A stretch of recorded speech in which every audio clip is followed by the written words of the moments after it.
每日经济新闻消息，据美国汽车媒体 Electric 报道，北京时间周三23时许，特斯拉遭遇完全的网络中断，公司内部系统出现宕机，导致工作人员无法处理送货和订单。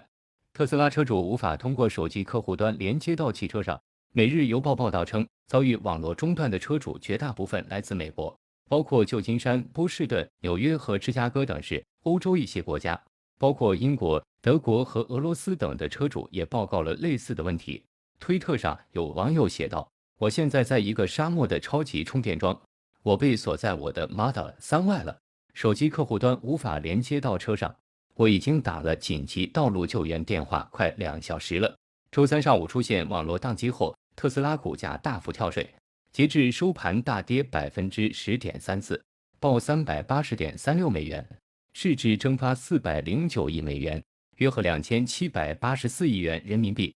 北京青年报正知道消息，进入10月后，中印边境的高原地区将迎来气温骤降、大雪封山的冬季，因此这个时间点也看作该地区是否适合开展人类活动的分界线。公开资料显示，进入10月后，中印边境的拉达克及周边地区将与印度其他地区隔离6个月。列城地区的海拔高度非常高，降雪量很大。11月之后的降雪量将达到40英尺，约合12.2米。与此同时，该地区温度下降到-30°C到-40°C，也是一种常见的现象。而风寒疾病对部队来说更是雪上加霜。今日印度网站上个月底披露，印度军方正在为部署在所谓拉达克东部地区的3万多名士兵供应特殊冬装。预计这要花费35亿至40亿卢比，约合3.28亿到3.75亿人民币。而目前印军过冬物资约80%是进口的。再看中印边境地区的最新卫星照片显示，中国在实际控制线地区中方一侧附近新建道路、桥梁、直升机停机坪和军营等基础设施，这些都可能是为了给印度对峙的部队准备过冬而提供后援。此外，政治军梳理中印两军边境冲突以来的公开报道发现，解放军先后在西藏地区多个医院修建停机坪，实现与前线的无缝对接，完成无人机向一线投送热食演练，高原地区输油管线修理演练，为高原地区巡逻官兵配发新研制备装，应对高寒大温差环境。这些零散的消息所拼凑出来的图景，是一张涉及医疗、食品、能源、衣着等多方面的后勤保障网络。东南早报消息，2018年阿红与阿静经人介绍相识后开始交往。因阿红在迪拜工作，交往期间阿静随同阿红到迪拜同居生活。双方于2018年底按实施本地的习俗举行订婚仪式。当天，阿红赠与阿静及其家人如下彩礼：10万元现金红包、金币20块、金项链、金手镯、金戒指、钻石套装等若干。2019年初，阿红到医院做精液检查，检测报告显示精子不活动百分率为70%，即俗称的弱精症。得知情况后，阿静仍然愿意与阿红办理结婚登记手续，但阿红表示需要先生育孩子后才能结婚，阿静不同意，双方因此产生分歧，最终无法缔结婚姻。阿红于2019年4月以双方性格完全不合，常为琐事争吵，双方无法缔结婚姻关系为由，诉至石狮市法院。在起诉中，阿红请求阿静返还订婚礼金10万元和价值20万元的财物，财物若无法原物返还，则由阿静折价20万元予以返还。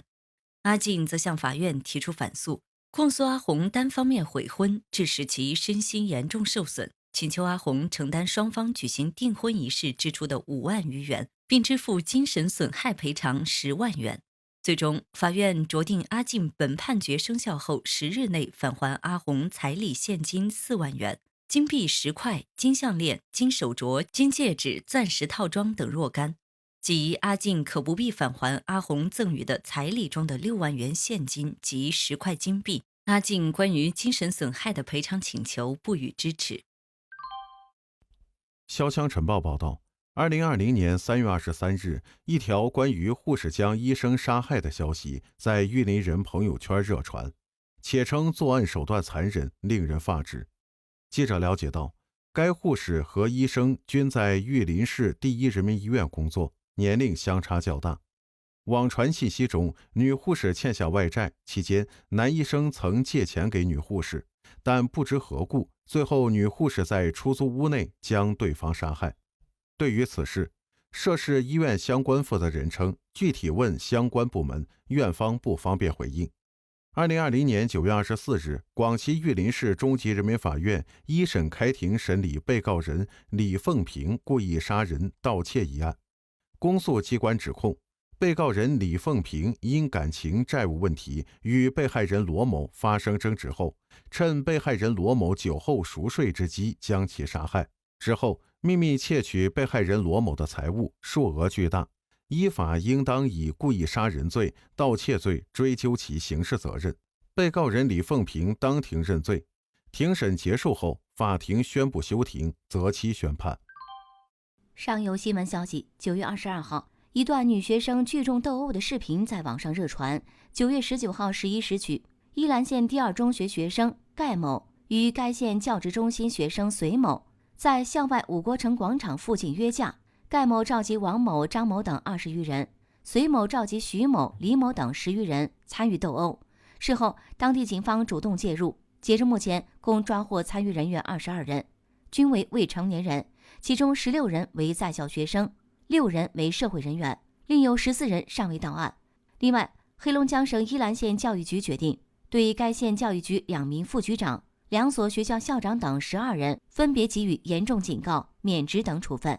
9月22号，依兰县教职中心决定给予学生隋某开除处分。责成县第二中学对盖某义务教育阶段进行严肃批评教育。上游新闻记者了解到，目前依兰县纪委监委已介入调查，并启动问责程序。下一步，教育局将在全县范围内开展校园安全专项督查活动，积极对学生进行正向心理干预与疏导，切实加强对学生的德育与法治教育，创建平安校园。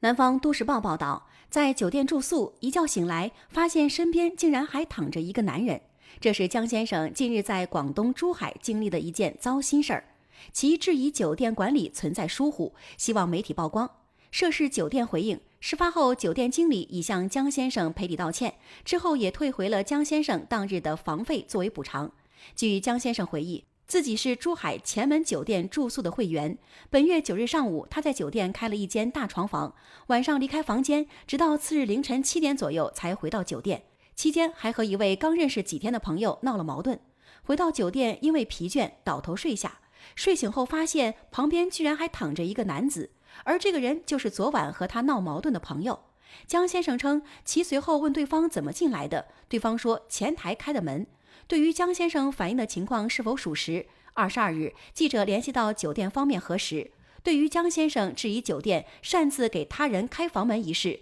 该名负责人称存在工作疏忽，但是合乎情理，因为酒店在宿客人的朋友请求帮忙开门是常见情况。酒店方面称，江先生的朋友因在其自己的房门口长时间敲门未得到回应，恰好遇到工作人员，便请求帮忙。工作人员表示，当时核实了他朋友的入住信息，并且发现他能准确报出江先生的电话号码，才帮其打开房门。截止发稿，江先生对于酒店方面的处理仍表示不满和不解。广州日报报道，据知情人介绍，9月21日早晨，有人发现贵州仁怀一小区3号楼不时会飘落下几张零散的钞票，但是看飘落的频率，也不像是有人故意扔下来的。下午，仁怀下起了大雨，风也刮得很大。这时，从该栋楼的楼上随风飘下很多100元大钞，随风飞扬，宛如天女散花。此时正值下班和放学高峰期，很多人都看见有钱落下来。发生什么了？是哪家钱都不要了？难道有人吵架了，故意扔下来的？看见这样场景，大家都很懵。有的邻居猜测，可能是家里不懂事的小孩在乱丢。物业工作人员也不清楚是怎么回事，于是有人报了警。民警立刻赶到了现场，看见果然有现金不时掉落到地上。据现场目击者介绍说，当时有很多刚下课的小学生好奇地望着，一有钱飘下来，他们就马上飞奔过去捡起来，然后交给民警。这到底是怎么回事？民警仔细查看了是该栋楼哪一住户，跑到这户居民家查看，敲门也没有人在家。通过询问附近居民等方式，民警联系到了物业，了解到原来当天有住户出门没有关窗户，家中放着没整理的钱，一不小心被大风吹落到楼下。记者联系到当天执勤民警王警官，他说下午这家人还没有回来，警察就挨家挨户地替他们捡回掉落在小区露台和角落里的钱，把散落的钱整理归还失主。钱江晚报报道，90后的小杨和妻子来杭州钱塘新区打工有3年了。为了多挣点钱，去年夏天他从电子厂出来改送外卖。9月21日晚上，他看到手机银行上的一大串数字的时候，以为自己没睡醒，再想一想，彻底惊醒了。数一数是11.9万多元，看了看也不知道哪里转账进来的，试了3次，转给自己的支付宝100元、1000元、10000元都成功了。看来这笔钱是真实存在的。26岁的小杨觉得这里面一定有什么幺蛾子，赶紧去派出所说清楚了情况。钱塘新区文朝派出所民警听了小杨的讲述，也很吃惊。经查，杨某账户上突然冒出来这笔的钱，拨款方是他之前上班的那家电子厂。很明显，因为公司财务的系统问题，将别人的部分报销款项打到了小杨的银行卡上。经民警联系，最终小杨把钱还给了电子厂的有关人员。对于这种互联网时代特色的拾金不昧，接受采访的小杨说，这个事就是这么简单，不是自己的钱不能拿。证券时报报道，李嘉诚刷屏了，在成都囤地16年，被成都监管重拳出击。成都高新区财政金融局当日向区内各金融机构下发通知，要求禁止向和记黄埔地产成都有限公司提供新增融资、贷款，以及为其进行重大资产重组提供帮助。不过在7月份，李嘉诚就把这个公司卖掉了。长实集团回应称，和记黄埔地产成都公司现非旗下附属公司，重申集团不存在囤地情况。和记黄埔地产成都公司原为李嘉诚家族控制的长实集团所持有，于今年7月出售给了禹洲集团等公司。公司资料显示，长实卖出的成都该项目地块为2004年10月底李嘉诚旗下的和记黄埔以21.35亿元总价拿下，成交楼面价每平米1030元。据媒体报道，这宗地的成交总价使其成为当时成都乃至西部的地王。成都南城都会项目接盘方为禹洲集团控股有限公司和成都瑞卓职业有限公司，作价约78.47亿元。预期出售事项计及融资安排后录得约38.11亿元，未经审核得益。有观点认为，这种囤地式的慢开发模式是李嘉诚旗下长实系房企的一贯套路，在土地价格处于低位时大面积买入，再缓慢开发，坐等周边配套成熟，土地升值，以时间换取高额收益。值得注意的是，李嘉诚这些年来一直在卖。据不完全统计，李嘉诚已卖掉的内地和香港的资产至少已经超过2500亿元。现代快报报道，日前，江苏宿迁警方发布通报，称2001年发生的一起强奸杀害初2女学生的嫌疑人被抓获归案。2001年3月1日早上，宿迁泗洪县陈围派出所接到报警，辖区一麦地里发现一具女尸，死者是一名16岁的学生，系前一天晚上在晚自习放学回家途中遇害。当时，这起案件在当地引起了极其恶劣的影响。今年35岁的吴女士回忆，那个女生是我们隔壁班的，死得太惨了，好一段时间吓得我们班的女生都不敢自己回家，学校还取消了1个多月的晚自习。9月15日，一个好消息传来，经大数据分析研判，对比结果，侦办民警认为泗洪县刘某杰系命案嫌疑人的可能性极大。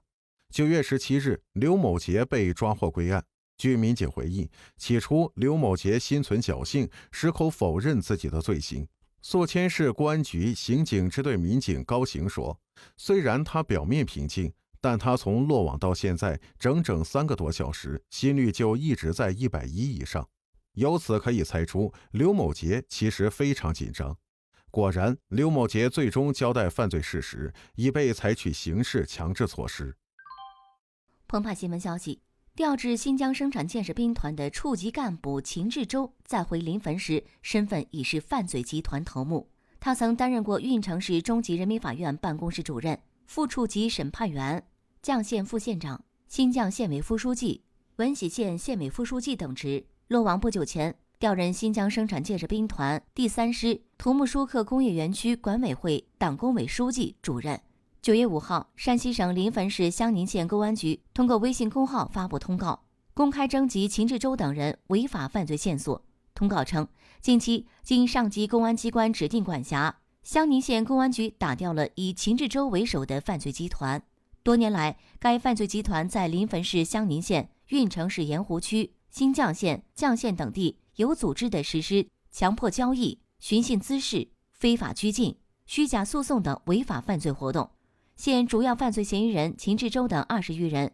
已被襄宁县检察院批准逮捕。自2014年开始，网上对秦志洲的举报就密集出现，至少5名企业主对秦志洲等人实名举报。任小庚举报称，2014年秦志洲在山西绛县担任县委副书记期间，以帮他筹措资金的名义大量借款或贷款，筹措的钱却大部分被秦志洲控制或使用。最终，秦志洲的代理人王明又以债主的名义将德生轮胎厂占据。针对秦志洲类似的举报还有多起，如襄宁县高山虎、高兆兰兄弟称，他们合伙经营的老君庙煤矿有一笔2000万元的债务。2006年，时任运城中院办公室主任的秦志洲声称债权已经转让给了他，于是以债权人的身份带着社会人员强行占据了煤矿。几年后，煤矿经重新整合，以18亿价钱转让，秦志洲犯罪集团转手获利10多亿。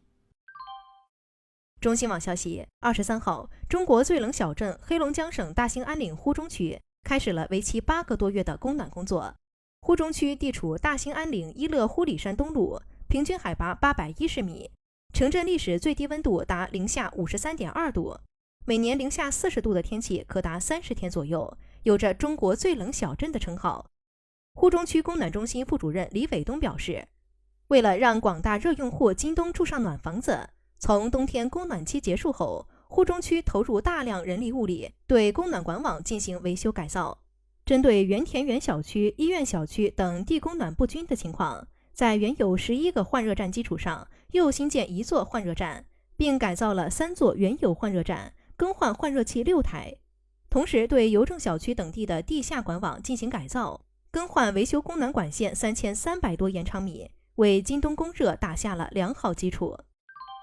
每日经济新闻消息，美国华盛顿邮报当地时间22日报道称，美国国会今年3月援引冠状病毒援助救济与经济安全法，向美国国防部拨发了10亿美元抗疫援助款，而这笔款项大部分却都被与抗疫无关的防务承包商所瓜分。